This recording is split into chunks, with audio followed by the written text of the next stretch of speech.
നമസ്കാരം, ഞാൻ doctor Naseeha, Kuttippuram Hillfort ഹോസ്പിറ്റലിൽ കൺസൾട്ടൻറ്റ് ഫാമിലി ഫിസിഷ്യനാണ്. ഇപ്പോൾ മഴക്കാലമാണല്ലോ. മഴക്കാലത്ത് ഏറ്റവും കൂടുതലായി കണ്ടുവരുന്ന അസുഖങ്ങളിൽ ഒന്നാണ് കൊതുക് പരത്തുന്ന ഡെങ്കിപ്പനി.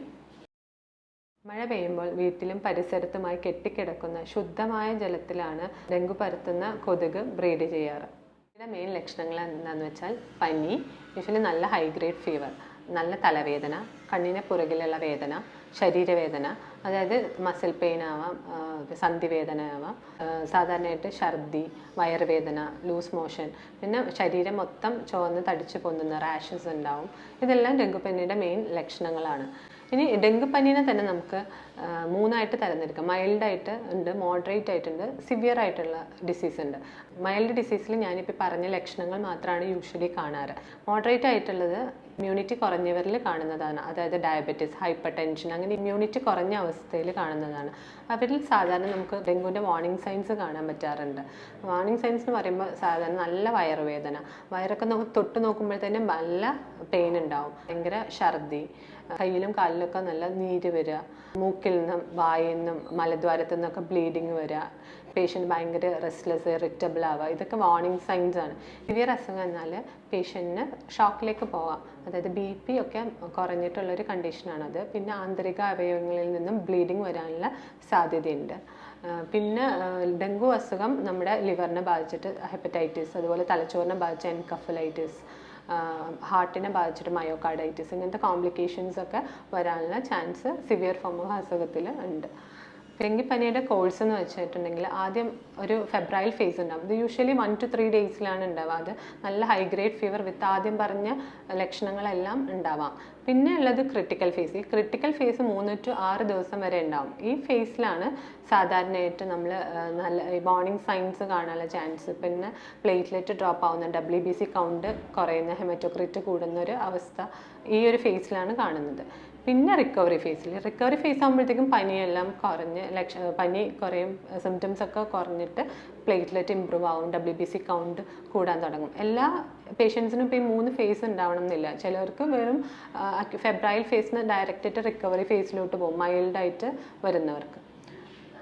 ഡെങ്കിപ്പനീൻ്റെ കൺഫർമേഷനായിട്ട് സാധാരണ നമ്മൾ 2 ടൈപ്പ് ടെസ്റ്റിങ് ചെയ്യാറുണ്ട്. ഒന്ന് ആൻറ്റിജൻ ടെസ്റ്റിങ്ങും ആൻറ്റിബോഡി ടെസ്റ്റിങ്ങും. ഇത് യൂഷ്വലി ആദ്യത്തെ ഒരു 5 ഡേയ്സിൻ്റെ ഉള്ളിലാണെങ്കിൽ നമ്മൾ സാധാരണയായിട്ട് ആൻറ്റിജൻ ടെസ്റ്റിങ്ങും പിന്നീട് ആൻറ്റിബോഡി ടെസ്റ്റിങ്ങും ചെയ്തിട്ട് ഇത് കൺഫേം ചെയ്യാറുണ്ട്. ഡെങ്കിപ്പനിയുടെ മാനേജ്മെൻറ്റ് നമുക്ക് 2ആയിട്ട് തരംതിരിക്കാം. ഒന്ന് പ്രിവെൻഷനും ഒന്ന് ട്രീറ്റ്മെൻറ്റും. പ്രിവെൻഷൻ എന്ന് പറയുമ്പോൾ ഫസ്റ്റായിട്ട് നമുക്ക് ചെയ്യാനുള്ളത് നമ്മുടെ വീടും പരിസരവും വൃത്തിയായി സൂക്ഷിക്കുക. മഴ പെയ്തിട്ട് കെട്ടിക്കിടക്കുന്ന വെള്ളങ്ങളെല്ലാം ഒഴിവാക്കുക. പിന്നെ നമുക്ക് പേഴ്സണൽ പ്രൊട്ടക്ഷൻ ചെയ്യാം. സ്ലീവിൽ വസ്ത്രം ധരിക്കുക, പിന്നെ മോസ്കിറ്റോ നെറ്റ്, സ്പ്രേസ്, റെപ്പലൻസ് എല്ലാം യൂസ് ചെയ്യുക. അങ്ങനെ പേഴ്സണൽ പ്രൊട്ടക്ഷൻ ചെയ്യുക. ഡെങ്കിപ്പനീൻ്റെ ട്രീറ്റ്മെൻറ്റ് എന്ന് പറയുമ്പോൾ എല്ലാ വൈറൽ ഫീവറും പോലെ നമ്മൾ നന്നായിട്ട് ഹൈഡ്രേറ്റ് ചെയ്യുക, നല്ലോണം വെള്ളം കുടിക്കുക. പിന്നെ മുന്നേ പറഞ്ഞ വാർണിംഗ് സൈൻസ്, അതുപോലത്തെ സൈൻസ് കാണുമ്പോൾ ഇമ്മീഡിയറ്റ് ആയിട്ട് ഹോസ്പിറ്റലിൽ പോയിട്ട് ഡെങ്കിപ്പനി ഉണ്ടെന്ന് ടെസ്റ്റ് ചെയ്ത് ഉറപ്പ് വരുത്തുക. എന്നിട്ട് അതിനനുസരിച്ചുള്ള ട്രീറ്റ്മെൻറ്റ് എടുക്കുക. ഡെങ്കിപ്പനി കൺഫേം ചെയ്ത് കഴിഞ്ഞാൽ നമ്മൾ പ്ലേറ്റ്ലെറ്റും WBC കൗണ്ട് മോണിറ്റർ ചെയ്യേണ്ടതുണ്ട്. അതൊരു 50,000-ൻ്റെ താഴെ പോവുകയാണെങ്കിൽ നമ്മൾ ഡെയിലി പ്ലേറ്റ്ലെറ്റ് മോണിറ്റർ ചെയ്യണം. വല്ലാതെ താഴെ പോവുകയാണ് വിത്ത് ബ്ലീഡിങ് സൈൻസ് ഒക്കെ ഉണ്ടെങ്കിൽ നമുക്ക് പ്ലേറ്റ്ലെറ്റ് ട്രാൻസ്ഫ്യൂസ് ചെയ്യേണ്ടതായിട്ട് ഉണ്ട്. പിന്നെ NSAID ഗ്രൂപ്പിൽപ്പെട്ട മരുന്നുകൾ മാക്സിമം അവോയ്ഡ് ചെയ്യുക. പിന്നെ ഒരു ട്രെൻഡ് കാണുന്നത് എല്ലാവരും പാരസെറ്റമോൾ ഇഷ്ടം പോലെ കഴിക്കുന്നതാണ്.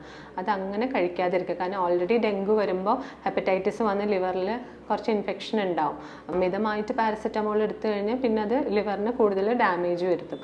അപ്പം അങ്ങനെ എന്തെങ്കിലും വാർണിംഗ് സൈൻസ് എന്തെങ്കിലും കാണുന്നവർ ഡോക്ടർ നിർദ്ദേശപ്രകാരം മാത്രം ട്രീറ്റ്മെൻറ്റ് സ്റ്റാർട്ട് ചെയ്യാം. പിന്നെ എല്ലാവർക്കും ഉള്ളൊരു സംശയമാണ്, ഒരിക്കൽ ഡെങ്കിപ്പനി വന്നാൽ പിന്നെ വീണ്ടും ഡെങ്കിപ്പനി വരാനുള്ള സാധ്യതയുണ്ടോയെന്ന്. ഉണ്ട്. ഒരിക്കൽ ഡെങ്കിപ്പനി വന്ന ഒരു 2-3 മാസം വരെയാണ് ഒരു ക്രോസ് പ്രൊട്ടക്ഷൻ ഉണ്ടാവുന്നത്. അത് കഴിഞ്ഞാൽ പിന്നെ വീണ്ടും വരാം. ഇത് ഡെങ്കുവിൻ്റെ കേസിലാണെങ്കിൽ antibody induced enhancement of infection എന്നുള്ളൊരു മെക്കാനിസം വഴി ഒരിക്കൽ വന്നു കഴിഞ്ഞാൽ സെക്കൻഡ് ടൈം വരുമ്പോൾ ഒന്നും കൂടെ ഫസ്റ്റ് ടൈമിനേക്കാളും സിവിയർ ആയിട്ട് വരാനാണ് ചാൻസ്. പിന്നെ ഡെങ്കുവിൽ തന്നെ 4 സെറോടൈപ്സ് അവൈലബിൾ ആണ്. ഡെങ്കു 1, 2, 3, 4 അങ്ങനെ 4 സെറോടൈപ്സ് ഉണ്ട്. അപ്പോൾ ഒരിക്കൽ കടിച്ച നെക്സ്റ്റ് ടൈം വേറെ സ്ട്രെയിൻ വെച്ചിട്ടാണെങ്കിൽ പിന്നെ ഉടനെ തന്നെ ഇമ്മീഡിയറ്റ് ആയിട്ട് തന്നെ വരാനുള്ള ചാൻസുകളുണ്ട്.